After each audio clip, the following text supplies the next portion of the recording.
Ովքեր են Գյումրիում ձերբակալված 33 անձիկ, ինչու են ծագել ոստիկանության մեքենաների անիվները։ Գյումրի քաղաքապետ Վարդան Ղուկասյանի եւ նրա թիմակիցների ձերբակալությունից հետո իրավիճակը քաղաքում մնում է լարված։ Ինչպես հաղորդում է Արմնու լրատվականը, նախորդ օրը ձերբակալվել էր ոչ միայն քաղաքապետը, այլ քաղաքապետի 7 աշխատակիցները, այլև նրա աջակիցները, ազգականներն ու նույնիսկ շարքային քաղաքացիներ։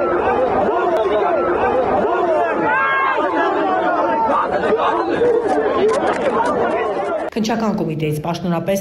հայտնեցին Արմնու լրատվականին, որ զանգվածային անկարգությունների եւ տրանսպորտային միջոցների վնասման գործով ձերբակալվել է 33 քաղաքացի, որոնց թվում ըստ նույն աղբյուրի կա նաեւ 1 անչափահաս։ Արմնու լրատվականի տեղեկություններով ձերբակալվածներին տարել են ձերբակալվածների տարբեր պահման վայրեր։ Մի մասը Վանաձորում է, մյուսները Ալավերդիում եւ Գյումրիում։ Գյումրեցու հումորն անգամ նման իրավիճակներում չի կորում։ Քաղաքում կատակում են, մենակ քարվաճառ չտանեն, մնացած տեղերը հարմարվելու ենք։ Ձերբակալված անձի կոնկրետ այն քաղաքացիներն են, որոնք մեծ մեքենաներով փակել էին ճանապարհը, որպեսզի իրավապահներին թույլ չտային քաղաքապետին հեռացնել քաղաքից, եւ ոստիկանության մեքենաների անիվները վնասած երիտասարդները։ Այս բանը շարունակում են վերջինս մնաց ձերբակալված։ Թեև պաշտոնական մարմինները վստահեցնում են, որ քննությունը շարունակվում է եւ բոլորի արարքներին տրվելու է իրավական գնահատական, Գյումրիում շատերը սա դիտարկում են որպես քաղաքական հաշվի արդար, որը դուրս է գալիս միայն քաղաքապետի կամ նրա շրջապատի սահմաններից։ Արդեն երկրորդ օրն է քաղաքում խոսում են ոչ միայն ձերբակալությունների, այլև բռնաճնշումների ու խուզարկությունների մասին, որը ըստ քաղաքացիների ուղղված են ոչ թե